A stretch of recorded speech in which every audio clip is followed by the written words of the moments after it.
기도란 내가 원하는 것을 하나님께 아뢰는 것이 아닙니다. 내가 원하고 바라는 내 욕망, 내 소원을 아뢰는 것이 아닙니다. 하나님의 원하심, 하나님의 뜻이 내 안에 담는 것이 기도겠죠. 그래야 이 땅에서 천국을 누리고 예수님의 긍휼과 사랑을 삶 속에서 드러내고 보여주는 삶을 살 수가 있게 되겠죠. 이게 복음을 가진 눈을 뜬 사람들이 이 땅에서 삶을 살아가는 기도라는 것이죠. 그렇게 내 뜻을 위해서 기도를 하는 것이 아니라 하나님의 원하심, 하나님의 뜻이 내 안에 더 많이 담기를 원합니다. 그것을 하나님의 뜻을 더 많이 알았을 때 어떻게 되죠? 나도 그렇게 살고 싶어 하는 욕망이 생기겠죠. 그 행위는 그 다음입니다. 삶은 그 다음이에요. 내 사고방식이, 내 생각이 바뀌어져야 되죠.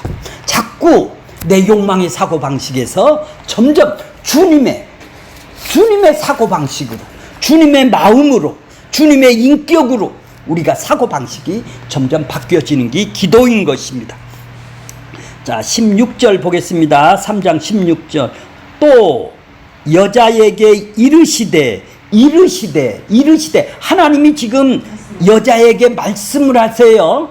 자, 선악과를 따먹고 나니까 지금 하나님께서 지금 저주, 징벌, 징계, 심판을 지금 주고 있죠. 죄의 싹을 지금 주고 있는 거예요. 자, 죄의 싹을, 자, 맨 처음은 누구한테다 주죠? 뱀이 여자를, 하와를 유혹했으니까 뱀부터 먼저 저주를 주고 심판을 주고 징벌을 주는 거예요. 그것이 어디 있죠? 14절에 있어요. 14절 보겠습니다. 여호와 하나님이 뱀에게 어떻게 한다고? 이르시되 그렇죠? 오늘 16절은 저번 시간에 이거 15절, 14절, 15절은 배웠기 때문에 오늘은 뭐죠? 이제 여자에게 저주하시는 방식이네요. 여자에게, 16절은 여자에게 이르시죠. 그 다음에 17절 보세요. 17절은 누구에게? 아담에게 이르시죠. 이해가 가셨어요? 뱀이 여자를 유혹해서 자기도 따먹고 남편도 유혹을 해서 남편도 아담도 따먹게 됐잖아요. 이제 심판은 역순으로 주네요. 그죠? 뱀부터 먼저 주고 그 다음에 여자에게 주고 아담에게 주네요. 오늘은 아담에게 주는 것까지, 여자와 아담에게 주는 것을 배우게 될 것입니다. 자, 이해가 가셨어요? 지금 흐름이 어떻게 되어 있는지? 왜 지금 하나님께서 이들에게 저주를 내리시는지 알았죠? 왜? 따먹지 말라 한 하나님 것이 그들에게 유혹을 받아서 그 욕망이, 하와의 욕망이 유혹을 받으니까 하나님 뜻대로 살던 유혹이 이제 자기를 뜻대로 살던, 저번 시간에 뭐죠? 눈이 밝아졌다 이 말이죠. 눈이 밝아지니까 자기 뜻대로 살고 싶은 것이죠. 자기 뜻, 나도 하나님처럼 살고 싶은 거예요. 선악과를 따먹으니까 정말로 눈이 밝아져서 이제는 하나님하고 관계가 끊어진 것이죠. 눈이 밝아졌다라는 것은 자기가 이제 욕망으로, 자기를 위한, 자기를 사랑하는 욕망으로 자기가 주인 돼서 살아갔기 때문에 그 결과가 뭐예요? 이제 창피스러운 것, 부끄러움을 알게 되는 거예요. 왜 남보다 내가 못 살아? 남하고 비교한단 말이에요. 하나님이 벗어놓은 것을 옳다고 선하다. 하나님이 벗어놓은 것을 다 벌거벗겨 놓은 것을 옳다, 좋다. 그럴 때는 부끄러운 것이 전혀 없었죠. 근데 사람은 안 바뀌었는데 따먹고 눈이 밝아졌고 하나님처럼 되고 자기를 위한 욕망으로 생기니까 지금 어떻게 돼요? 가장 나온 것이 부끄러워, 창피해. 왜 그렇게 따먹게 됐어요? 자기한테 유익이 된다고 따먹었지 않습니까? 하나님처럼 유익이 된다고, 욕망이 유혹을 받아서 유혹이 된다. 자기도, 그러니까 모든 인간은 자기의 유익과 이득이 있어야 움직이게 되어 있다 이 말이에요. 이 욕망이 마음속에 있는 원하고 바라는 것들이 그래서 그가 이제 벌거벗은 것이 이제 하나님한테 부끄럽게 됐겠죠. 부끄럽게 되니까 뭐예요? 이제 따먹는 자체가 뭐예요? 행위를 통해서 자기를 기쁘려고 하고 있지 않습니까? 이제 율법주의로 빠지는 거예요. 그러니까 치마도 해 있고 부끄러우니까 자꾸 남보다 더 잘 살라고 더 높이 올라가려고 하는 것을 보고 부끄러움을 가리려고 하는 것이다 이 말이에요. 왜 돈을 그렇게 많이 얻으려고 그래요? 왜 우리 자식이 잘 되는 소원을 갖고 있어요? 부끄러움을 가리려고. 창피하니까 남보다.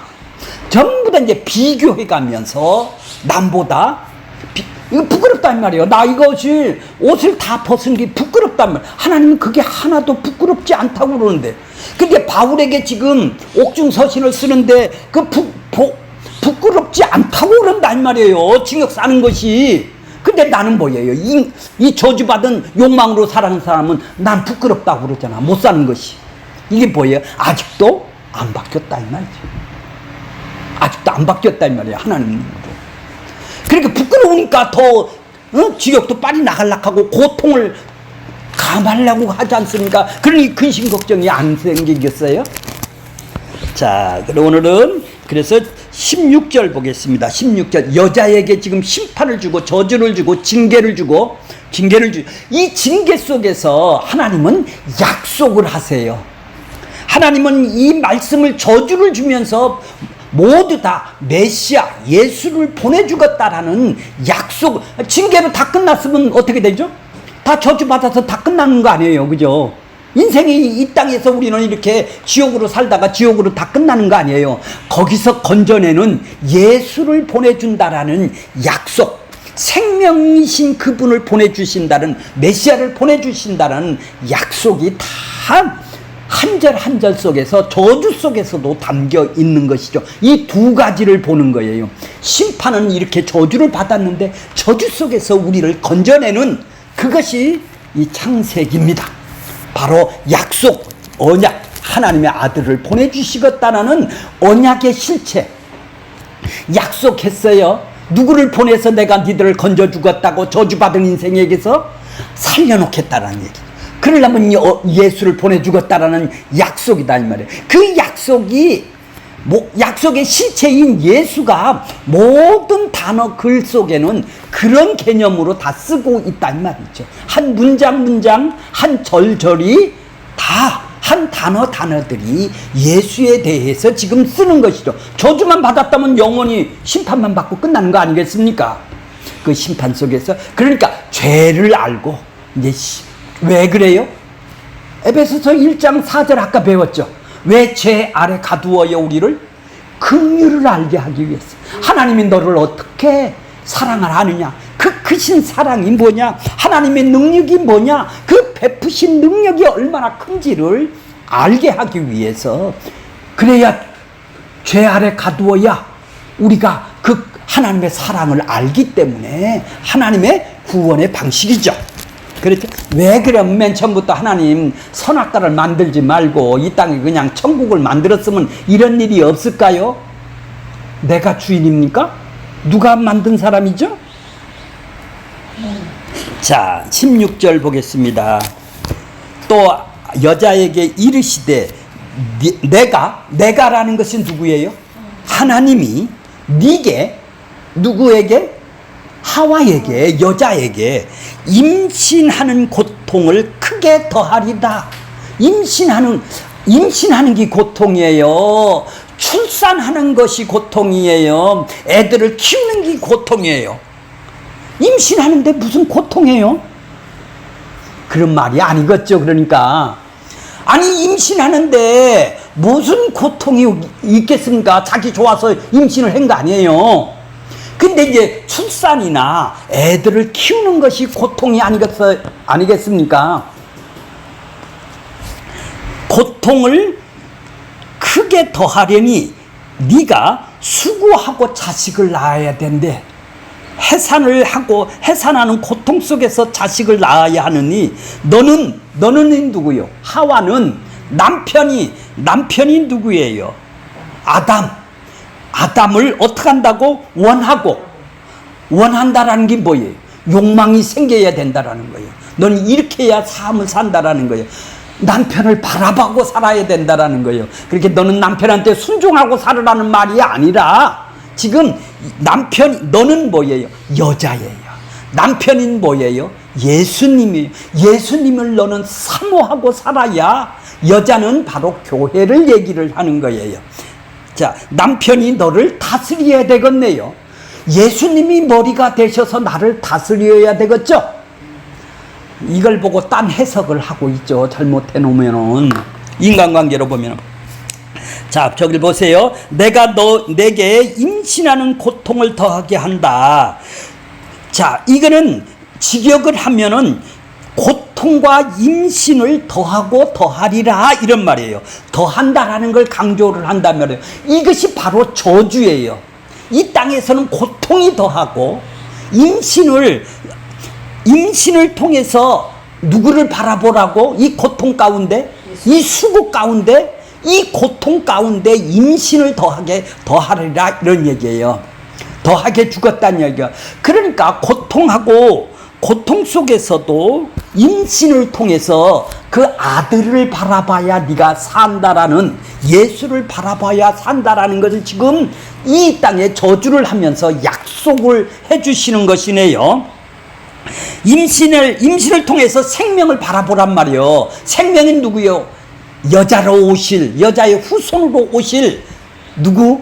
예수 그리스도가 생명으로 오신 그분을, 육신의 몸을 입고 이 땅에 오실 그분을, 마리아가 낳는 그분을 바라보고 살으라는 얘기죠. 그 약속을 지금 주시는 것이죠. 다시 말해서 제 가운데서 생명을 보게 하신다라는 얘기예요. 임신을 통해서 생명을 보게 하신다라는 얘기예요. 너는 선악과를 먹었으니 너 고통 좀 맛을 봐. 너는 임신하는 고통을 이렇게 저주만, 하나님이 이렇게 너 고통에, 그렇게 이 저주가 증상이 뭐예요? 이 땅에 고통이 온 것이 다 저주죠.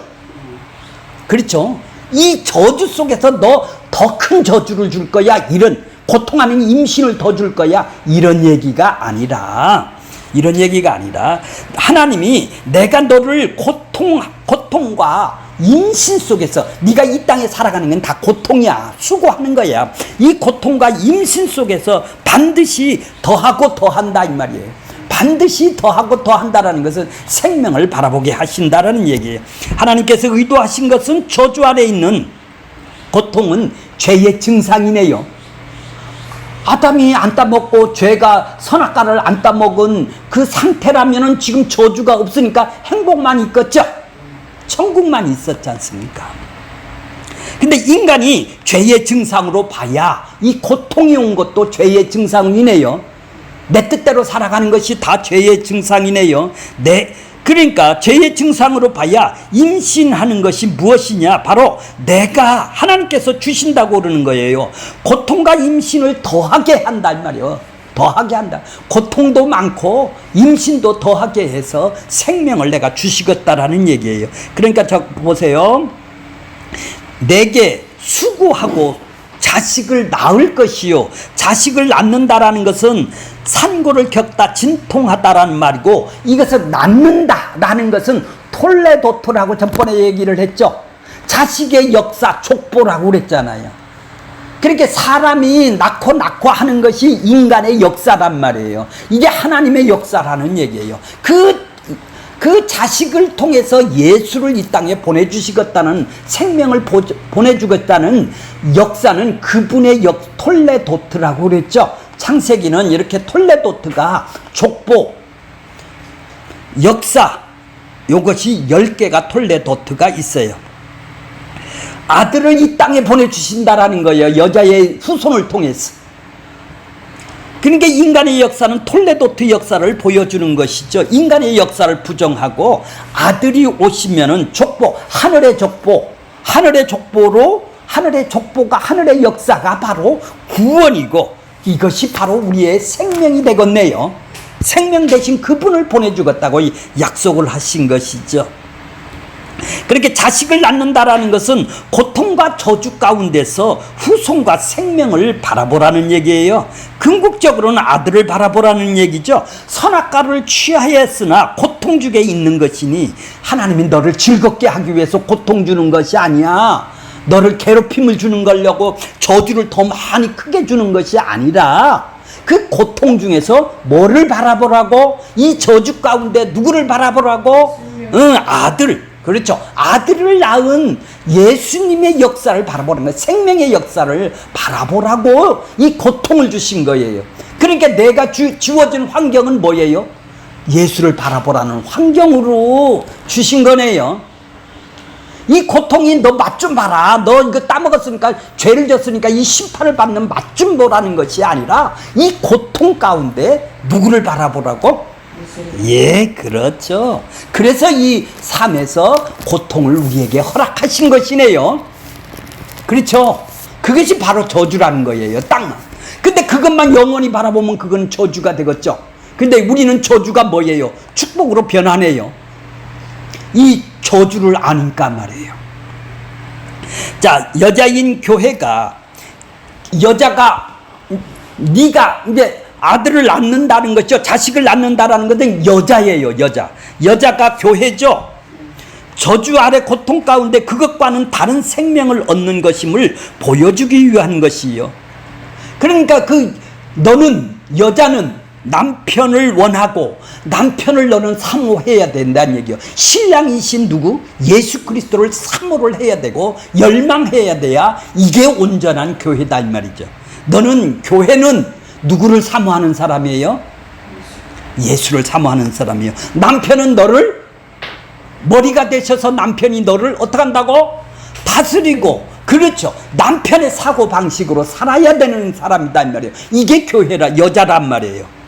원하고 갈망하고 사모하는 마음이 있느냐 이게 약속을 해줬네요. 그죠?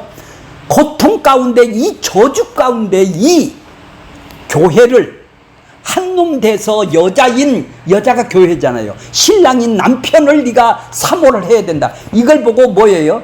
잘못 해석을 하면은 너 남편 말 잘 들어. 너 순종을 해야 돼요. 이런 얘기를 쓰는 것이 아니다 이 말이에요. 그래서 어떤 교단은 여자 목사는 안수를 주면 안 돼. 이거 봐라. 이런 데도 있어요. 이걸 갖고 남편한테 순종해야지, 남자한테 순종해야 되지. 남편이 다스려야 되는데 여자가 다스림으로 올라가면 되겠어? 뭐예요? 교회의 비밀, 교회를 모르는 사람들이 그러니까 창세기를 문자적으로 저주 속에 갇혀있는 사람들이 해석을 하면 그렇게 해석을 하겠네요. 자, 이제 17절 보겠습니다. 아담이 이르되 이제 여자 하와를 저주를 속에서 또 예수를 지금 보여주셨죠. 16절은 이해가 가셨나요? 하나님이 심판과 고통 가운데 이 저주 가운데 예수가 누군지를 소망하게 위해서 보여주신 것이다 이 말이요. 그러니까 저주가 아니라 고통 가운데서 예수를 바라보게 하셨다 이 말이에요. 그러면 이제 남편인 신랑한테 이제 지금 저주와 징벌도 동일하게 예수를 얘기를 하게 되겠다 이 말이지. 이해가 가셨어요? 자, 17절 보세요. 아담에게 이르시되 네가 내 아내의 말을 듣고 내가 먹지 말라 한 나무의 열매를 먹었은즉 이제 징벌이 나오죠. 심판이 나오죠. 저주가 나오죠. 어떤 거? 땅은 너로 인하여 저주를 받는데요. 그쵸? 땅이 저주를 받는데요. 그러니까 땅이 뭐죠? 우리도 땅입니다. 흙으로 만들었기 때문에 이 세상 만물들이 모든 이 대자연 만물들이 인간도 흙으로 만들었기 때문에 땅이라는 거예요. 땅적 존재라는 거예요. 너는 땅도 너로 인하여 저주를 받고 너는 평생에 수고하여 그 소산을 먹으리라. 자, 땅이 너로 말미암아 저주를 받고, 자, 저주가 뭐예요? 그러니까 하늘의 안식복과 상관없는 상태네요. 땅에 보면 땅의 것을만 이 땅에서 추구하면서 마귀로 사탄으로 의해서 살아가는 저주받은 상태를 놓고 지금 뭐예요? 땅의 상태지 않습니까 지금? 그러니까 특별하게 하나님께서 무언가를 더 나쁘게 만든다라는 것이 아니라 생명이 없고 땅에 갇힌 것으로 살아가는 땅적 존재 자체를 놓고 뭐라고 그래요? 저주를 받았다고 그런다면 그 사람은 그것밖에 인생을 모른다 이 말이죠. 자, 그러니까 2장 3절에 보면 안식의 복이 있죠. 안식하리라고 있죠. 안식이 뭐예요? 평화가 오고 기쁨이 오고 쉼이지 않습니까? 안식의 복이라고 얘기를 해요. 그러니까 저주는 뭐예요? 고통이 있는 것이고 안식의 복은 기쁨이 있는 것이죠. 하나님이 안식의 복을 주신다 이 말이에요. 그러니까 예수님이 그러니까 안식의 복과 상태가 상관없는 상태가 뭐예요? 이 땅에 살아가는 저주받은 상태 이거죠. 자, 노동이라는 것은 쉬어라는 것이죠. 내가 일하니까 안식일 날 니들 쉬라는, 안식일이 뭐예요? 안식한다라는 것은 평화를 누리라는 얘기예요. 왜요? 하나님이 하시기 때문에 니들은 쉬라는 얘기입니다. 그러니까 유대인들은 안식일 날 왜 쉬야지 예수님한테 일을 하느냐 하고 달라들었지 않습니까? 안식일을 고발을 했지 않습니까? 그러니까 뭐라고 그래요? 하나님이 일하니까 나도 일한다고 그러는 것이죠. 그러니까 하나님이 일하시니까 니들이 하나님의 일하심이 너희들을 쉬게 한 것이죠. 그러니까 하나님은 일을 하신다라는 거예요. 그러니까 내가 노동을 하고 내가 일하지 않음으로 인하여 하나님의 일하심으로 우리가 구원을 받았다라는 얘기입니다. 네가 노력해서 구원 받는 게 아니야. 안식은 네가 아무리 평생 쉬어봐라, 백수가 돼서 괴로워 죽는다 이 말이죠. 그것이 쉬는 것이 아니죠. 뭐가 쉬는 거예요? 하늘의 복이 와야 그러니까 니들이 노력을 해서 행위로 열심히 해서는 니들이 안식이 없어. 내가 해줘야 구원이 있어서 안식이 있는 거야. 구원을 이루는 걸 보고 구원받은 걸 보고 안식이라고 그런단 말이에요. 쉼이라고 그런단 말이죠. 그러니까 생명의 복, 안식의 복, 하늘의 복과 대조된 상태가 저주인, 항상 불평, 불만, 근심, 걱정이 없는, 근심, 걱정으로 살아가는 이 저주받은 지옥이 뭐예요? 땅 지자죠. 옥은 뭐예요? 감옥에 갇혔단 말이에요. 그렇죠. 땅에 갇혀있는 사람을 땅적 존재에 갇혀서 거기에 기쁨과 누릴과 만족이 없는 상태로 살아가는 것, 쉼이 없는 상태로 살아가는 걸 보고 저주를 받았다고 그러는 것이죠.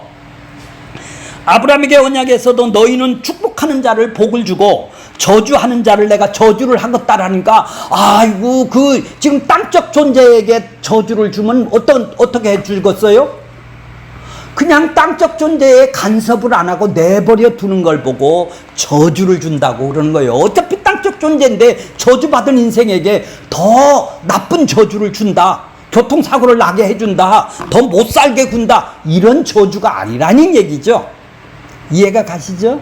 그러니까 땅적 존재에게 그대로 내버려 두는 것, 이걸 보고 저주라고 그런다 이 말이에요. 간섭을 안 한다는 얘기죠.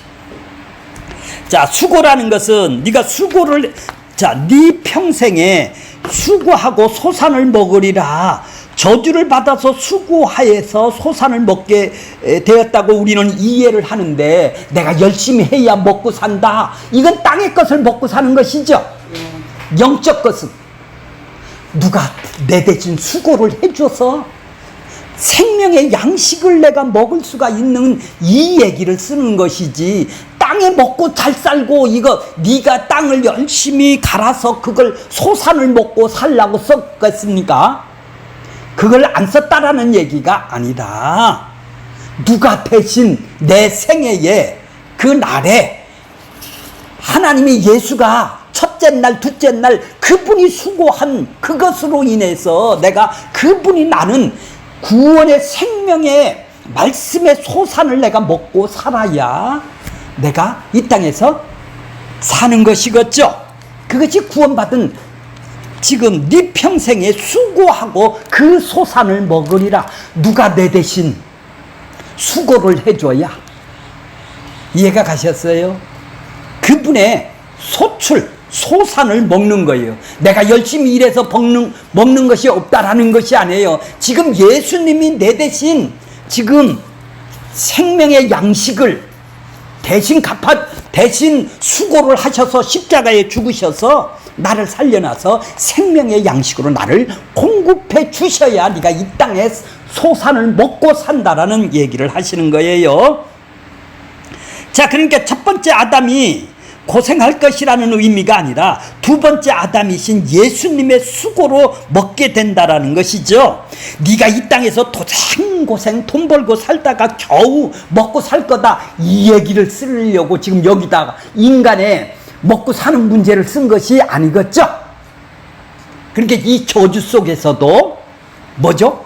예수를 쓰는 것이겠죠. 이해가 가셨어요?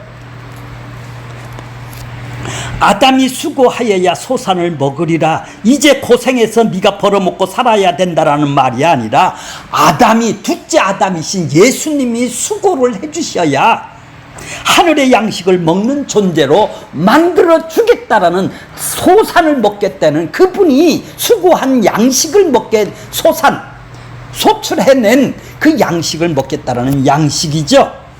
자, 이해가 가시죠? 자, 아담에게는 이런 저주와 심판과 뭐를 약속을 해주셨어요? 예수님을 약속을 해주셨죠. 18절 보세요. 땅은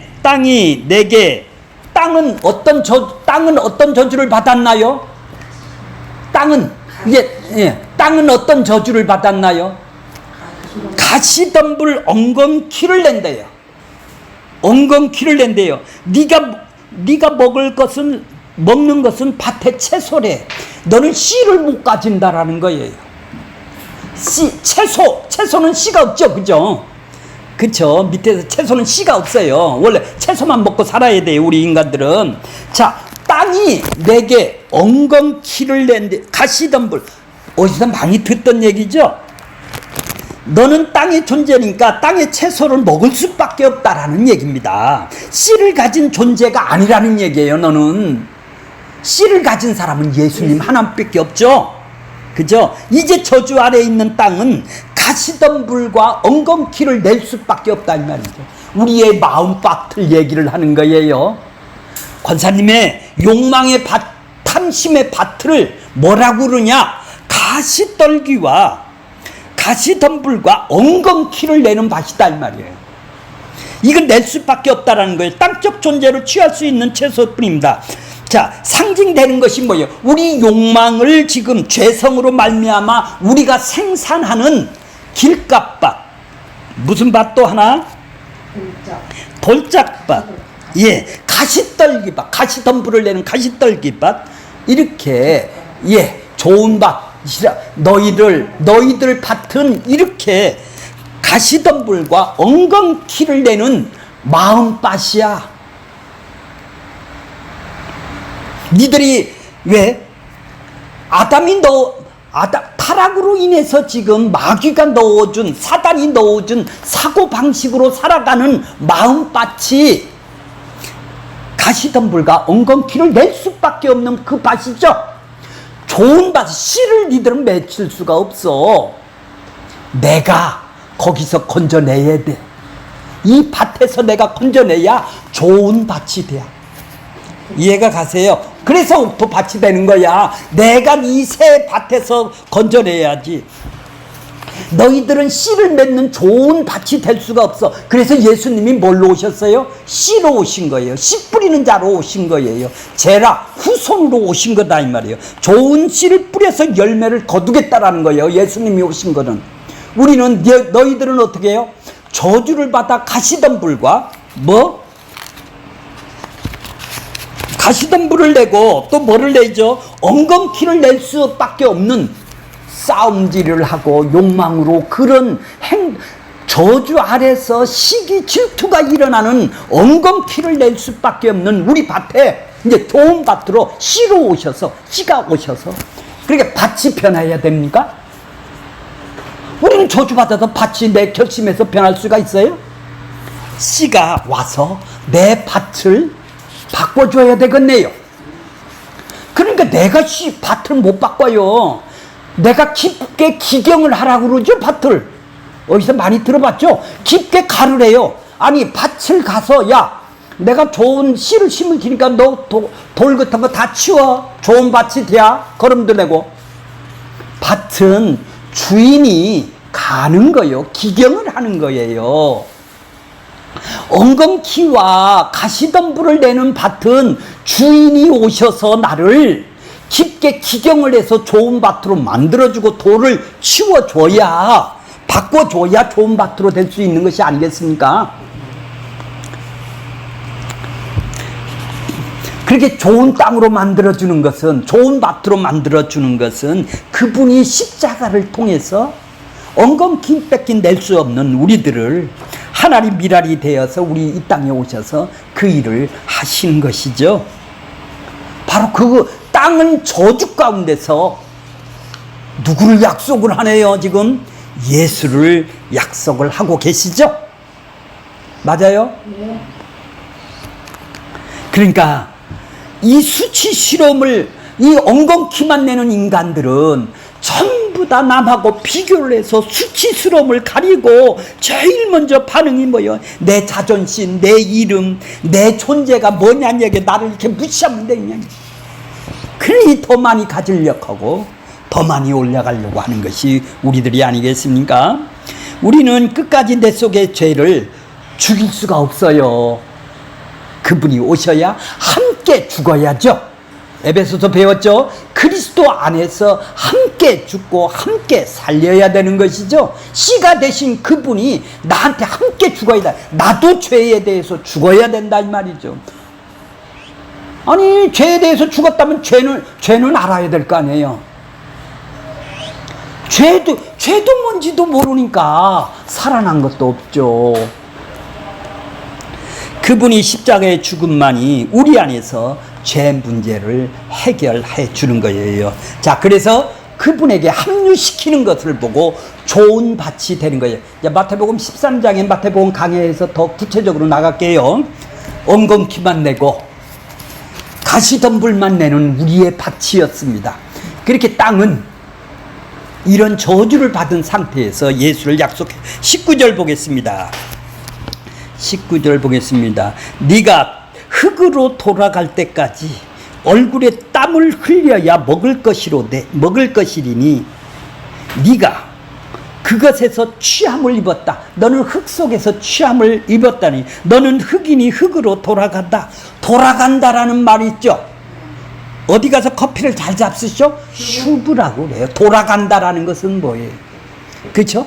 네가 원래 땅 속에 있었으니까 땅으로 다시 돌아가는 걸 보고 슈브 회개를 한다라는 얘기입니다. 돌아간다라는 얘기는 영혼을 소생시키며 이런 말이 있죠. 자기 이름을 위하여 의의 길을 인도하시는 시편 23편에 보면 영혼을 소생시킨다라는 것을 보고 슈브, 영혼으로 하나님한테 돌아가게 하신다 이런 얘기예요. 그러니까 슈브는 회복하고 살려내는 것이고 구원한다라는 뜻이죠. 흙으로 돌아간다라는 것은 흙으로 돌아가서 무언가를 이룬다라는 얘기예요. 너는 흙이니 흙 안으로 들어갈 것이요. 자, 아담이 흙이라고 부르며 그들에게 이끌려가서 단순히 그에게로 아니면 아담 안으로 하나가 됐단 말이에요. 흙으로 하나가 됐다 이 말이에요. 예수님이 이 땅에 오셔서 티끌먼지인 인간에게 흙이라고 했죠. 그 티끌 속으로 흙 안으로 두 번째 아담이 이 땅에 흙으로 들어오신다 이 말이에요. 땅으로 이 땅에 오신다 이 말이에요. 이 땅에 들어와야 한다라는 것이죠. 생명을 주기 위해서 너는 흙으로 돌아가지만 흙 속으로 들어오시는 둘째 아담이 들어와야 너를 돌아가게 할 거야. 이 얘기를 지금 하고 있는 거예요.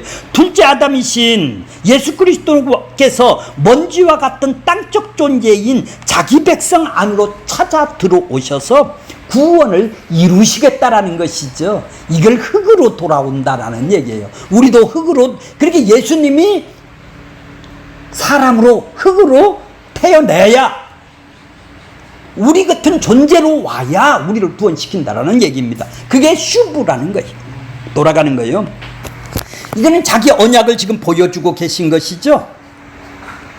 자, 모든 나무를 먹되 선악나무를 취했다라는 것은 하나님이 실수를 지금 얘기를 하는 것이 아니라, 하나님이 왜 인간에게 못 먹게 만들었으면 됐겠어? 왜 하나님이 의지를 더 강하게 만들어서 못 따먹게 했으면 될 거 아니겠어? 왜 아담의 의지를 따먹게 그냥 유혹을 받아도 안 끌려가게 강한 의지를, 자유의지를 줘서 따먹든 안 따먹든 자유의지를 줬으면 됐을 거 아니야?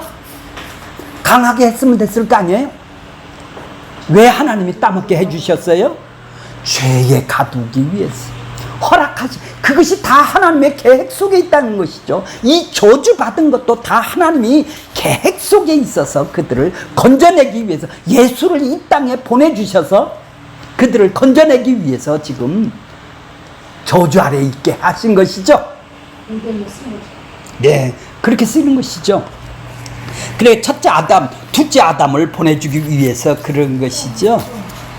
그러니까 에덴 동산에 오셨다라는 의미는 바로 영으로 이 땅에 오셨다라는 얘기예요. 그러면은 아담이 이걸 알았을까요? 땅으로 가면 너 땅으로 돌아가라 이랬으면 아담이 흙이니 흙으로 돌아가라. 넌 다시 돌아가라. 우리를 구원하실 흙 속으로 다시 여자의 후손이 들어올 것을 알았다 이 말이에요. 몰랐을까요? 그러니까 알았기 때문에 20절에 이런 고백이 나오는 거예요. 20절 보세요. 아담이 어떤 고백이 나와요? 아담이 그의 아내의 이름을 하와라 불렀으니, 이는 하와라 이름을 불렀어. 여자라 불렀다 이 말이에요. 자, 아내가 아니라 여자라고 써 있어요. 여자는 뭐예요? 교회라고 그랬죠? 교회라고 그랬죠. 여자는, 교회는 모든 산자가 뭐예요? 생명이 있는 어머니다. 아담이 이제는 생명이 있는 어머니구나. 이렇게 알았다는 말이에요. 생명을 낳는 모든 산자의 어머니가 됐다. 생명을 이 땅에서 잉태하실 어머니가 되었다. 산자의 어머니가 되었다라는 얘기죠. 비록 땅은 저주 아래에 있지만 계속 생명을 생산하는, 그 생명을 얻는 어머니 역할을 하는 교회 여자가 되었다라는 얘기죠. 여자는 그러니까 상징이시죠. 교회를 상징하는 거예요. 바로 아담은 이걸 알으니까 너는 흙이니 흙으로 돌아가라는 것을 이해를 했기 때문에 이런 고백을 하는 거예요. 어떤 고백을 해요? 그는 모든 산자, 생명을 얻는 자의 어머니가 되었다. 그러니까 교회의 어머니, 교회가 생명을 생산하는, 그러니까 죽은 자를 생산하는 것이 아니라, 이 땅에 저주받은 자를 생산하는 것이 아니라 하나님이 생명을 생산할 자이구나. 이게 교회라는 거예요. 자, 그러니까 땀을 흘려서 죄값을 받아서 그런 차원이 아니라 아주 저주받아서 고소하다. 너 더 받으라. 이런 얘기가 아니겠죠? 오늘 결론의 말씀은 뭐예요? 결론이 뭐예요? 엄밀하게 보면 우리에게 고생이 아니라 말씀이, 이 아담이 이런 고통 가운데서 누구를 바라보게 하기 위해서 이렇게 저주를 내리는 거예요. 그러니까 이 땅의 고통은 예수를 바라보라는 고통이네요. 저주가 아니라, 그걸 모르고 지옥으로 살면 저주고, 그걸 알면 이 땅의 고통은 고통이 아니고 기쁨이겠죠. 징역 사는 것도 기쁨이다는 얘기죠. 그러니까 오직 하나님의 십자가만 남기기 위해서 우리를 짜내는 환난 고난이라는 얘기죠.